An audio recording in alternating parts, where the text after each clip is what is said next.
Je m'appelle Patricia et je parlerai ici au nom de Hildegard Schneider, directrice de World Wide Wings. Éveil messianique. Comment reconnaître l'anti-messie?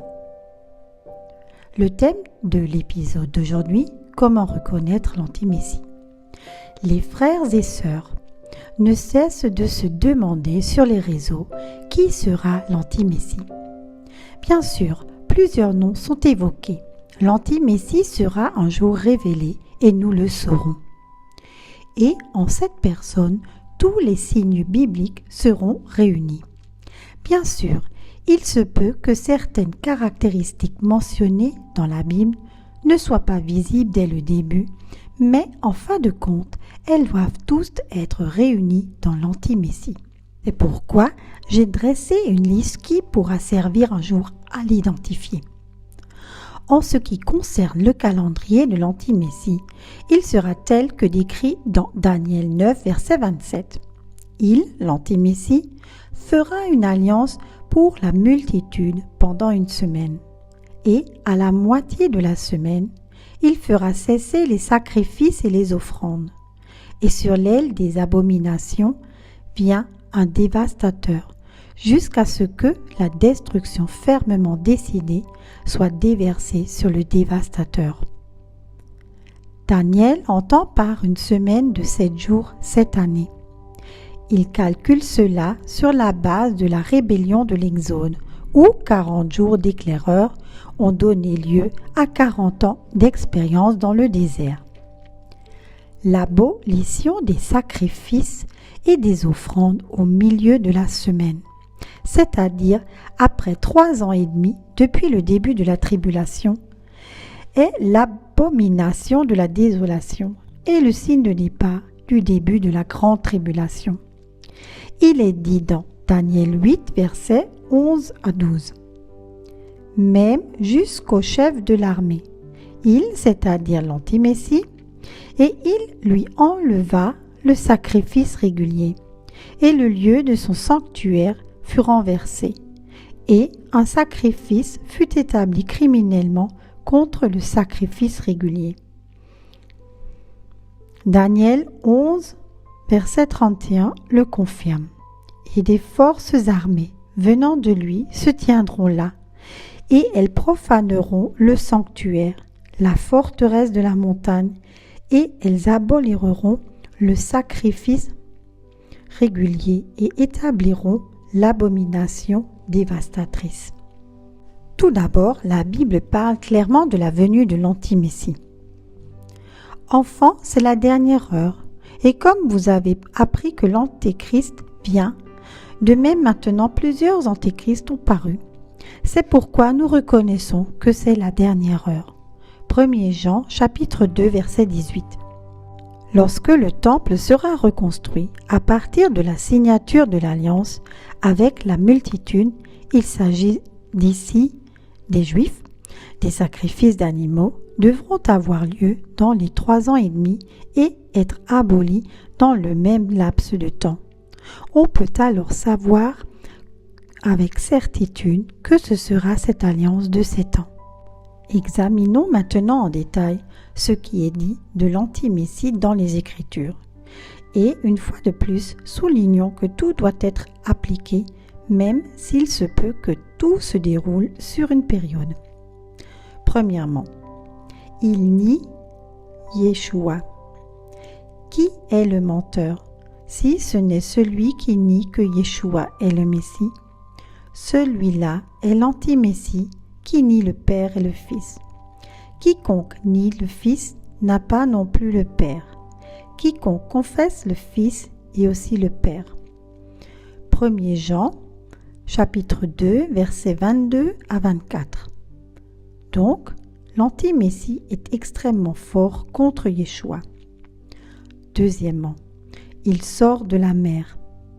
Dans le livre de l'Apocalypse, chapitre 13, verset 1, il est dit: « Et je vis monter de la mer une bête qui avait 10 cornes et 7 têtes, et sur ses cornes des diadèmes, et sur ses têtes des noms de blasphème. » Nous apprenons ici que l'anti-messie sort de la mer, la mer représentant bibliquement parlant les nations.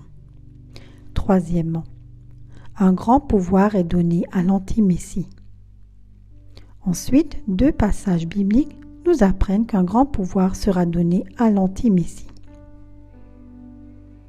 Et alors se manifestera le sans-loi que le Seigneur Yeshua éliminera par le souffle de sa bouche et détruira par l'apparition de son avènement.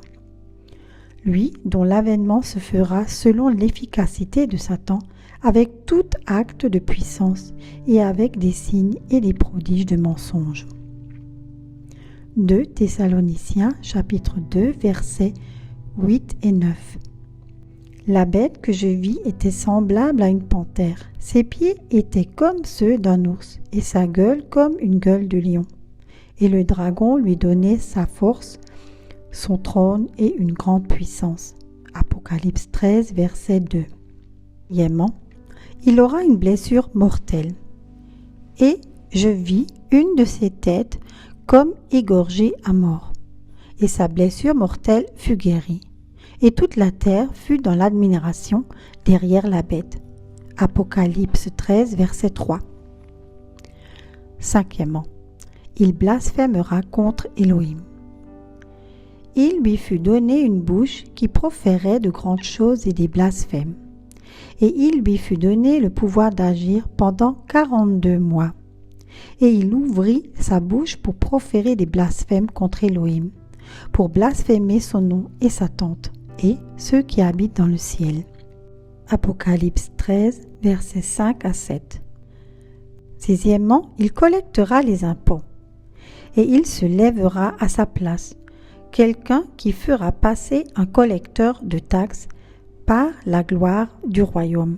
Daniel 11, verset 20. Septièmement, il proférera des hypocrisies. À sa place s'élèvera un homme méprisé, sur lequel on n'aura pas mis la dignité de la royauté. Il viendra à l'improviste et s'emparera de la royauté par l'hypocrisie. Daniel 11, verset 21. Huitièmement, il s'élèvera lui-même et s'élèvera au-dessus d'Élohim. Le roi agira à son gré. Il s'élèvera et se grandira contre tout Elohim et contre l'Élohim des dieux. Il tiendra des discours inouïs. Daniel 11, verset 36. Neuvièmement, il ne respectera ni Elohim ni les femmes.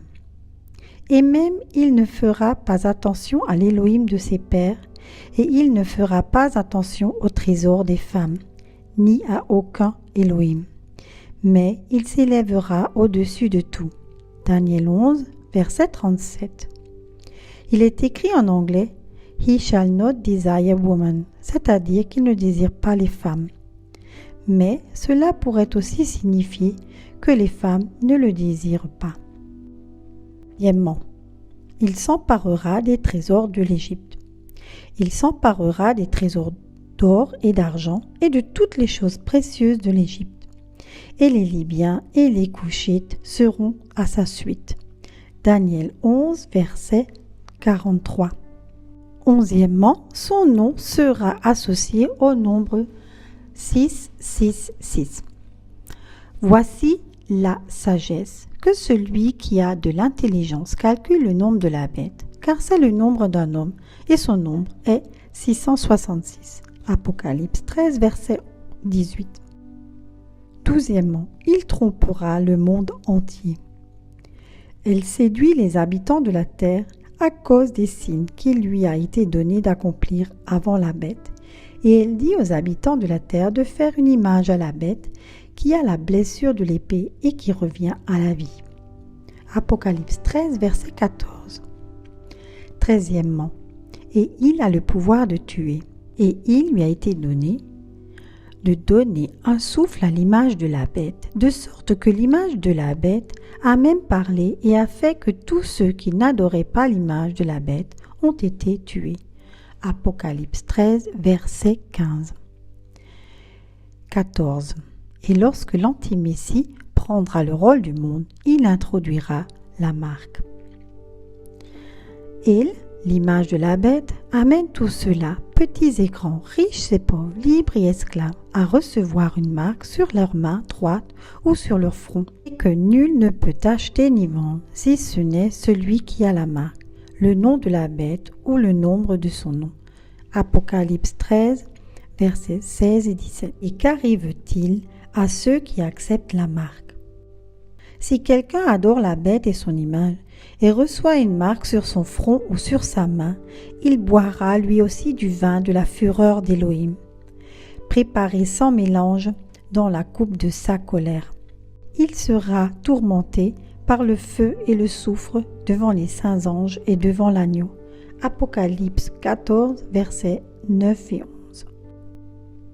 Chers frères et sœurs, que personne ne vous séduise d'aucune manière, car ce jour ne vient pas, il faut entendre par là le jour du Seigneur. À moins que ne soit venue d'abord l'apostasie et que ne soit manifesté l'homme de l'anarchie, c'est-à-dire l'anti-messie, le fils de la perdition, qui s'oppose et s'élève au-dessus de tout ce qui est appelé Elohim ou objet de vénération, de sorte qu'il s'assoit dans le temple d'Elohim et se fait connaître comme étant Elohim. 2 Thessaloniciens, chapitre 2, versets 3 à 5. Soyez tous richement bénis. Chères sœurs et chers frères, si grâce à nos vidéos vous avez reçu une bénédiction, c'est de bon cœur que nous accepterions, si cela vous est possible, un don ou un don mensuel afin que nous puissions par ce biais poursuivre cette démarche sincère. Vous trouverez ci-dessous nos coordonnées bancaires, IBAN et BIC. Veuillez indiquer Éveil Messianique dans l'énoncé du virement. Un grand merci et likez avec votre abonnement. Soyez tous richement bénis. Je vous remercie pour votre écoute et vous invite à nous rejoindre sur Facebook Éveil Messianique.